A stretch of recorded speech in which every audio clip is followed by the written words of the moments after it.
जी इंटाली विधानसभा क्षेत्र से प्रत्याशी सुश्री प्रियंका टेबड़ीवाल जी,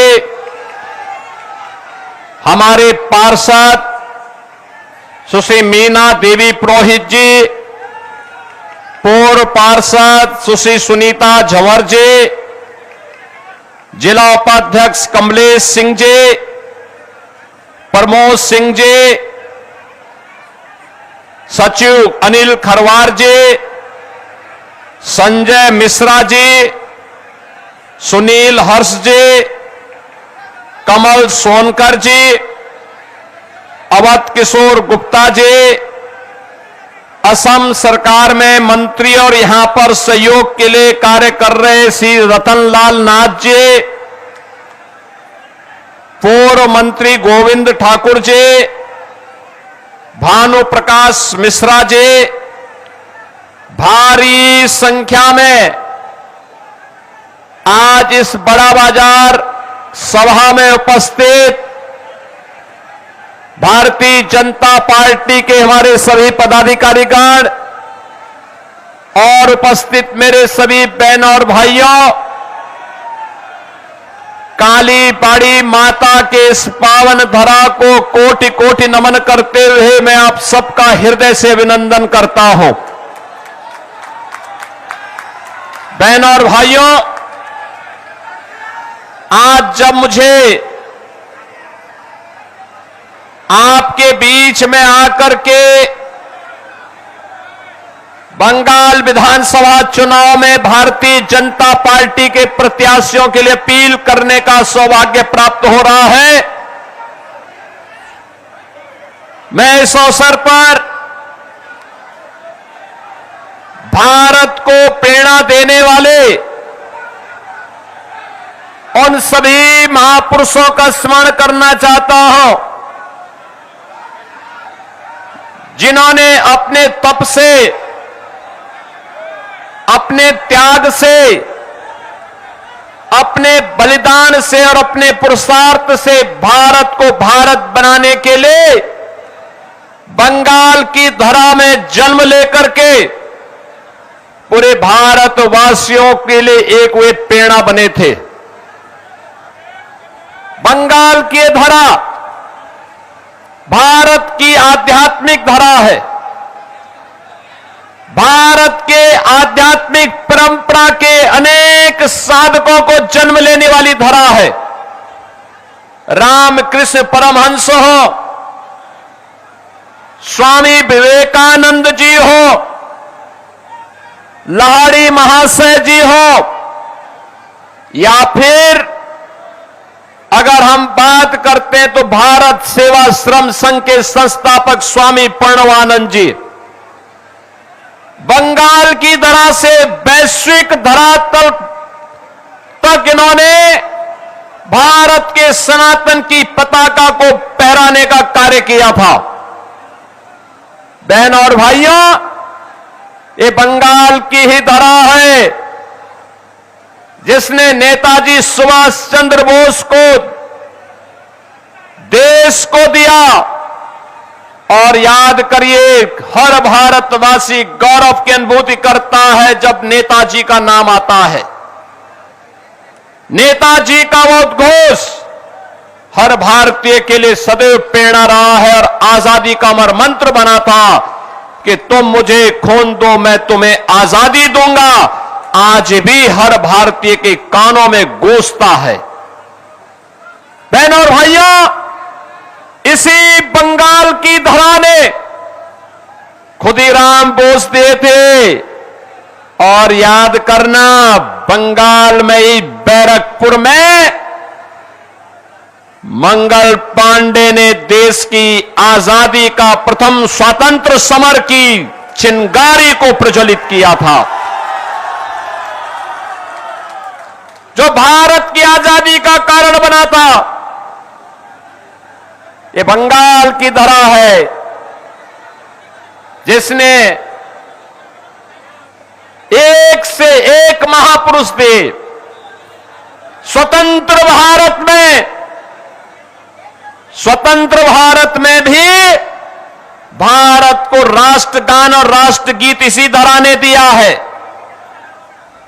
और मुझे तो आज अत्यंत प्रसन्नता की अनुभूति हो रही है। यह क्षेत्र गुरुदेव रविंद्रनाथ ठाकुर की ठाकुर बाड़ी का क्षेत्र भी पड़ता है। साहित्य के लिए पहले किसी भारतीय को नोबेल प्राइज प्राप्त हुआ, गुरुदेव रविंद्रनाथ ठाकुर की गीतांजलि को यह प्राप्त हुआ था। पूरा भारत गौरवान्वित हुआ था। गुरुदेव रविंद्रनाथ ठाकुर की उस परिसर को, जो हेरिटेज परिसर था, कितना दुखद है, जहां गुरुदेव रविंद्रनाथ ठाकुर की प्रतिमा, उनकी फोटो लगनी चाहिए थी, जहां पर भारत माता की फोटो होनी चाहिए थी, टीएमसी के गुंडों ने जबरन उस पे कब्जा करके ममता दीदी का फोटो लगा दिया। ये भारतीयता का अपमान है, बंगाल की अस्मिता का अपमान है। और यह कृत्य टीएमसी के गुंडे किए थे। बहनों और भाइयों, बंगाल, ये वही बंगाल है जिस बंगाल ने भारत को हर सम विषम परिस्थितियों में संबल दिया। याद करिए, एक समय था जब भारत अपनी आजादी के लिए छटपटा रहा था, तब बंकिम चंद्र चट्टोपाध्याय ने इसी बंगाल की धरा से वंदे मातरम का अमर गान दिया था, जो स्वतंत्र भारत में भारत का राष्ट्रगीत बना। भारत का राष्ट्रगीत, और मेरा मानना है वंदे मातरम अगर भारत की आजादी का अमर मंत्र बना, कोई कारण नहीं जब वंदे मातरम गीत के 150 वर्ष पूर्ण हो रहे हैं तो बंगाल को टीएमसी की गुलामी से भी मुक्त होने का एक अवसर आप सबके सामने है। बहनों और भाइयों, बंगाल अपनी सस्य श्यामला मातरम, वंदे मातरम की पावन धरा है। यहां पर उर्वरा भूमि, प्रचुर जल संसाधन और प्रतिभाशाली नौजवान, मेहनत कश अन्नदाता किसान, यहां का उद्यमी और यहां का व्यापारी मेहनती है, परिश्रमी है, पुरुषार्थी है। क्या नहीं था बंगाल में? यह देश जब आजाद हुआ था, भारत की अर्थव्यवस्था में बंगाल का योगदान सर्वाधिक हुआ करता था। पूरा देश रोजगार के लिए बंगाल की तरफ आता था। नए शोध होते थे, इनोवेशन होते थे, ज्ञान की धरा थी। पहले कांग्रेस ने लूटा, फिर कम्युनिस्टों ने नोचा, और 15 वर्षों से टीएमसी के गुंडे बंगाल को कंगाल बनाने के लिए सारे के सारे यत्न कर रहे हैं। बहनों और भाइयों, बंगाल आज बदहाल है। जो ज्ञान की धरा थी, आज वो बेरोजगारी के अंधकार में भटकती हुई दिखाई दे रही है। अन्नदाता किसान बदहाल है, उद्योग बंद हो रहे हैं। पिछले 10 वर्ष के अंदर 7,000 से अधिक बड़े उद्योग बंगाल के बंद हुए हैं। हजारों एमएसएमई यूनिट बंद हो गई है। 30 लाख से अधिक नौजवान यहां बेरोजगार हुआ है। लेकिन टीएमसी है और वो ममता दीदी है कि किसी की सुनने वाली नहीं है। उनके कानों में जू नहीं रेंग रहा है। बुआ भतीजे दोनों बंगाल को पूरी तरह यहां के अस्तित्व को समाप्त करना चाहते हैं। आपने देखा होगा कोलकाता का मेयर क्या बोलता है, कहता उर्दू चलेगी, यहां उर्दू। और हम तो आज कहने के लिए आए हैं, बंगाली अस्मिता के साथ कोई माई का लाल खिलवाड़ नहीं कर सकता है, कोई खिलवाड़ नहीं कर सकता है। और इसके लिए जो आज कहते हैं, जो लोग टीएमसी के लोग बंगाली अस्मिता के साथ खिलवाड़ कर रहे हैं, उनको बताने की आवश्यकता है कि बंगाल की पहचान काबा से नहीं है, बंगाल की पहचान तो मां काली बाड़ी से है, मां काली बाड़ी से। यहां की पहचान वही उसी से है। बहनों और भाइयों, आप मुझे बताइए क्या हो रहा है बंगाल में? धड़ल्ले से गौहत्या होती है, भगवान राम के नाम से चिढ़ है ममता दीदी को। दुर्गा पूजा के समय परमिशन नहीं मिलती है, शोभा यात्रा निकालने पर प्रतिबंधित करती है। यहां पर दुर्गा पूजा के समय कर्फ्यू लगता है, बहन बेटियां सुरक्षित नहीं है, व्यापारी सुरक्षित नहीं है, टीएमसी के गुंडे उनसे गुंडा टैक्स वसूली करते हैं। और इसीलिए मैं कहने के लिए आया हूं, बहनों और भाइयों, जो अराजकता यहां पर देखने को मिल रही है, इसी प्रकार की अराजकता 2017 के पहले यूपी के अंदर भी हुआ करती थी। उपद्रव था, कर्फ्यू था, दंगा था, गुंडा था, और हर व्यक्ति को गुंडा टैक्स टीएमसी की ही सहयोगी दल समाजवादी पार्टी को देने, उनके गुंडों को देने के लिए मजबूर होना पड़ता था। बहनों और भाइयों, यूपी में कोई राम नाम उस समय लेता था तो उस पर डंडे और गोली चलते थे। यूपी में विकास ठप था, ऐसे अंधकार था। और आज यूपी में आप जाइए, यूपी उपद्रव नहीं है, आज यूपी में उपद्रव नहीं है, उत्सव है, उत्सव।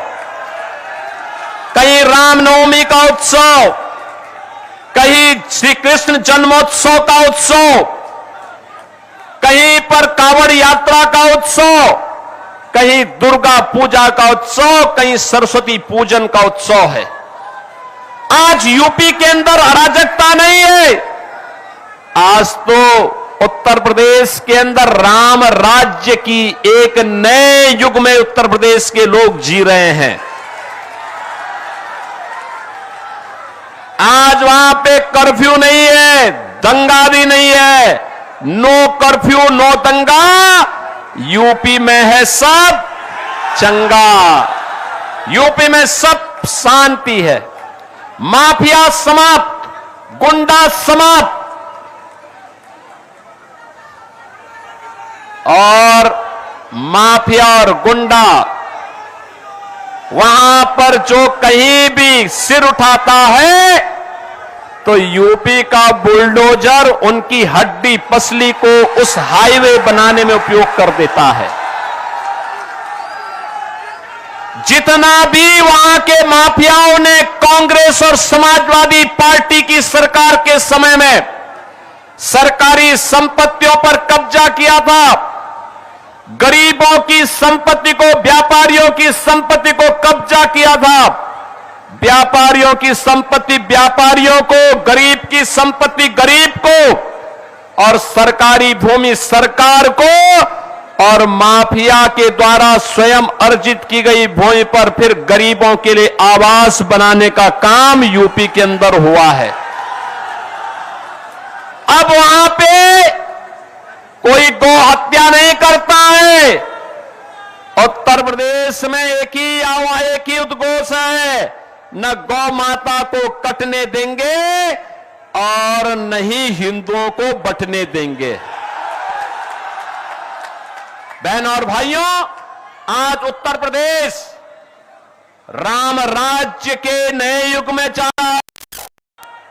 आप जाइए अयोध्या में, आप जाइए मथुरा वृंदावन में, आप जाइए काशी में, और आपने देखा होगा गत वर्ष प्रयागराज महाकुंभ में पूरी दुनिया आई थी। यह है भारत की विरासत के प्रति सम्मान का भाव, और ये तभी होता है जब डबल इंजन की भाजपा की सरकार होती है। याद करिए, हमने अयोध्या को, काशी को, मथुरा को, प्रयागराज को संवारा है, सजाया है, और बंगाल में गुरुदेव रविंद्रनाथ ठाकुर के पैतृक पुश्तैनी प्रॉपर्टी पर टीएमसी के गुंडे कब्जा कर रहे हैं। यूपी में कोई कब्जा नहीं कर सकता। यूपी में कब्जा करेगा तो उसे मालूम है उस गुंडे और माफिया को कि उसकी 7 पुश्त की पूरी प्रॉपर्टी को सरकार ले लेगी और फिर उसको गरीबों का आवास बना देगी। और इसीलिए बहनों और भाइयों, मैं आप सबसे कहने के लिए आया हूं, आज आपके पास अवसर है। अभी कल पहले चरण के चुनाव होने हैं, और जो मैंने बंगाल के अंदर बहार देखी है वर्तमान में, जो उत्साह देखा है, परिवर्तन के प्रति जो एक लोगों के मन में एक हृदय की उद्गार देखने को मिला है, मैं कह सकता हूं पहले चरण के होने वाले चुनाव में 80% सीटें भारतीय जनता पार्टी जीतने जा रही है। और मैं कह सकता हूं जब 4 मई को परिणाम आएंगे तो बंगाल के अंदर भगवा ध्वज लहराया जाएगा। बंगाल का अंधकार समाप्त होगा। बंगाल फिर से सोनार बांग्ला बन करके अपनी इस पहचान को आगे बढ़ाएगा। और इसीलिए आज मैं आप सबसे आह्वान करने के लिए आया हूं, बहनों और भाइयों, ये बड़ा बाजार क्षेत्र बंगाल का सबसे समृद्धतम और पुराने व्यापारिक केंद्र के रूप में क्षेत्र जाना जाता है। यहां की अपनी पहचान है। इसने केवल व्यापार ही नहीं किया है, साहित्य के लिए, कला के लिए, सांस्कृतिक परंपरा के लिए और पौराणिक कालीबाड़ी मंदिर के लिए भी यह क्षेत्र जाना जाता है। और इसीलिए आज मैं आप सबको आह्वान करने के लिए आया हूं कि बहनों और भाइयों, हमें बंगाल की अस्मिता को बचाना है। बंगाल के अंदर जो वर्तमान में यहां पे कठमुल्लापन को बढ़ावा देने का कार्य हो रहा है, इसको रोकना होगा, हर हाल में रोकना होगा। और इसको रोकने के लिए आपके पास भारत के लोकतंत्र ने जो ताकत दी है, इस ताकत का इस्तेमाल करिए, इस ताकत का सही इस्तेमाल करिए। याद करिए, इसी बंगाल की धरा पर डॉक्टर श्यामा प्रसाद मुखर्जी का जन्म हुआ था, और डॉक्टर श्यामा प्रसाद मुखर्जी ने आजाद भारत में एक नारा दिया था, एक देश में 2 प्रधान, 2 विधान, 2 निशान नहीं चलेंगे, नहीं चलेंगे। याद करिए, भारत की आत्मा पर प्रहार किया था कांग्रेस ने धारा 370 के माध्यम से, और डॉक्टर श्यामा प्रसाद मुखर्जी जो भारतीय जनसंघ के संस्थापक अध्यक्ष थे, उनके सपने को साकार किया है प्रधानमंत्री मोदी जी ने। प्रधानमंत्री मोदी जी ने साकार किया है। कश्मीर में धारा 370 समाप्त हुई है, और आज कश्मीर भारत के अभिन्न हिस्सा बन करके भारत का संविधान, बाबा साहब भीमराव अंबेडकर के द्वारा बनाया गया संविधान कश्मीर में भी बराबर लागू हो रहा है। और इसीलिए बहनों और भाइयों, मैं आप सबका आह्वान करने के लिए आया हूं। भारतीय जनता पार्टी ने जोड़ा साको से सी विजय ओझा जी को अपना प्रत्याशी बनाया है।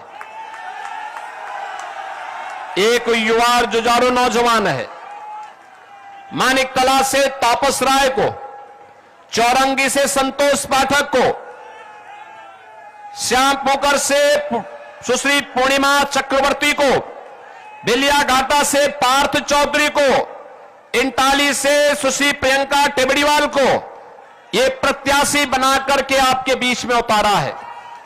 आप सभी का आशीर्वाद इन्हें प्राप्त होगा, सभी को मिलेगा।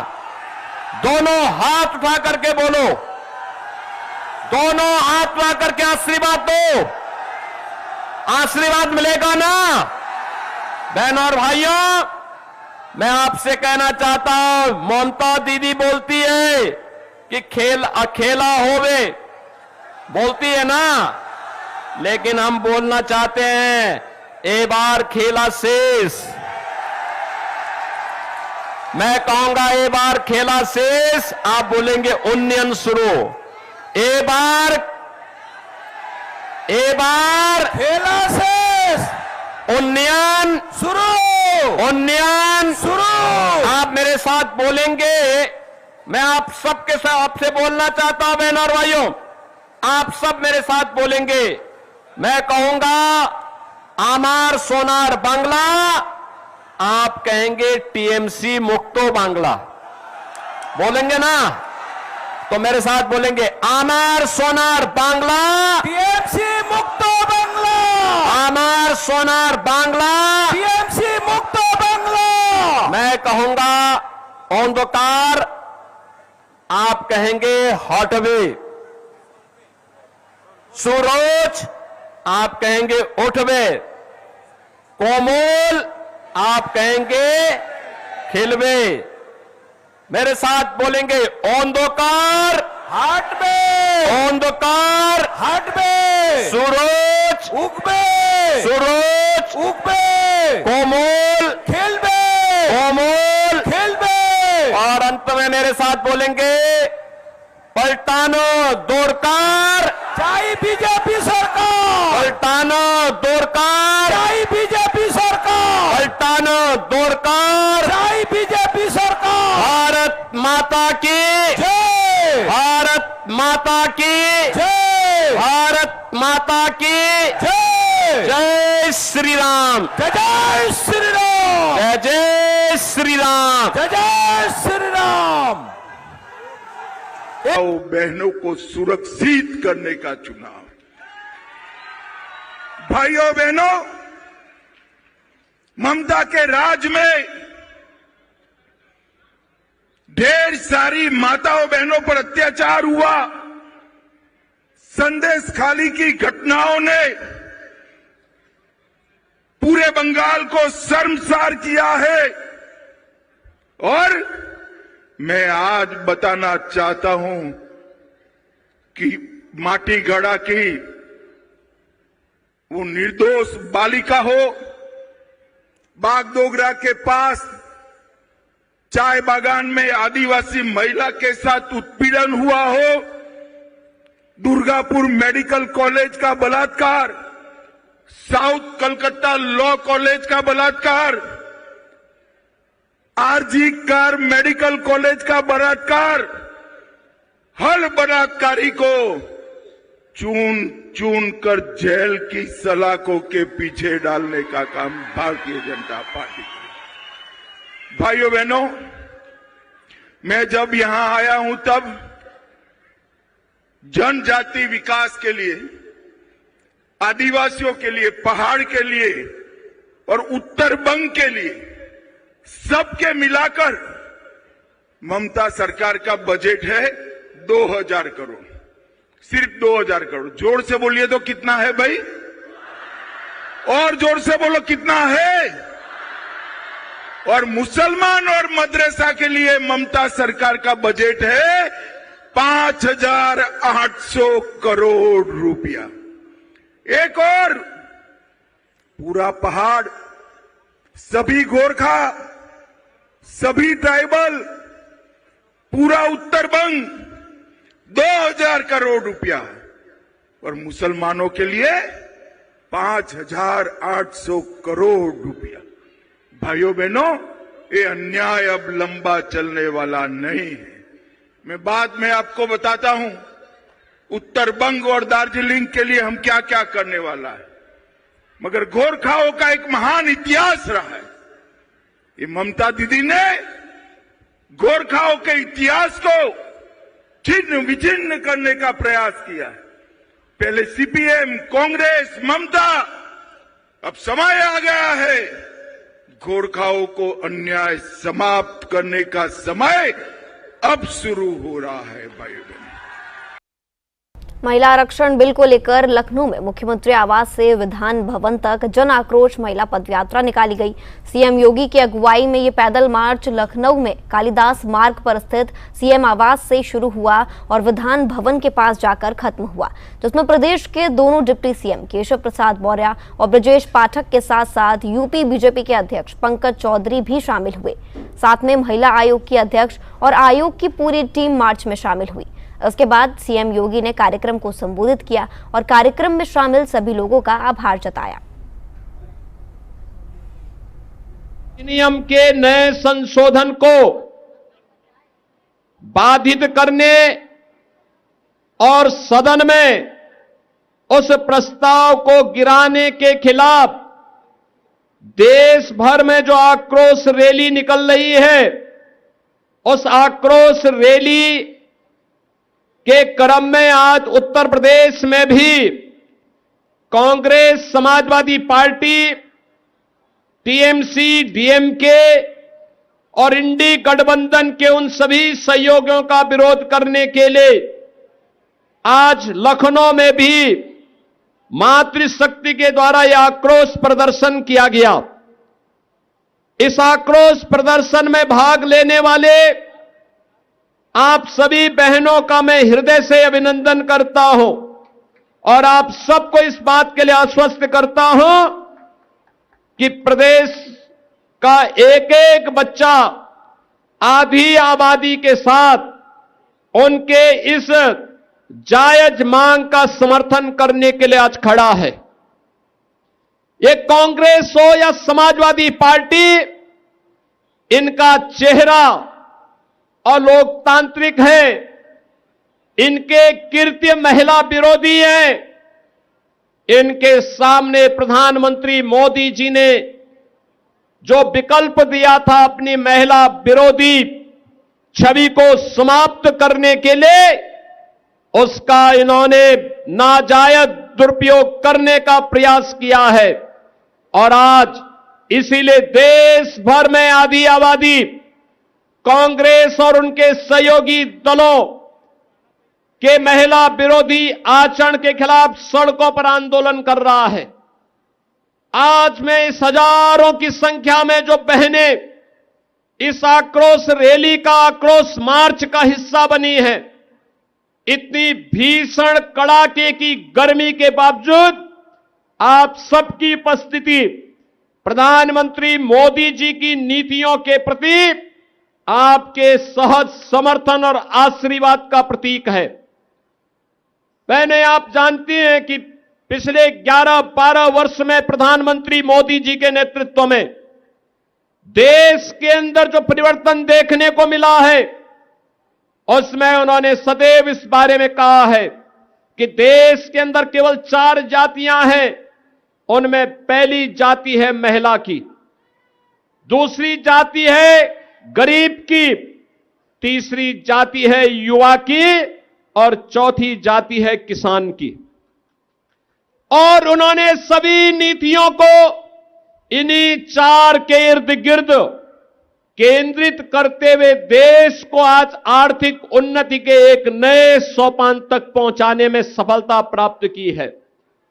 देश के अंदर इंफ्रास्ट्रक्चर के इस नए युग का कार्य हो, नए भारत के अनुरूप भारत के अंदर भारत की विरासत के संरक्षण का कार्य हो, या फिर देश के अंदर समाज के अलग अलग तबके के उत्थान के लिए चलने वाली योजनाएं, इन सब का केंद्र बिंदु या तो आधी आबादी नारी शक्ति है, जिसके सम्मान, जिसकी सुरक्षा और जिसके स्वावलंबन के लिए अनेक कार्यक्रम चले हैं।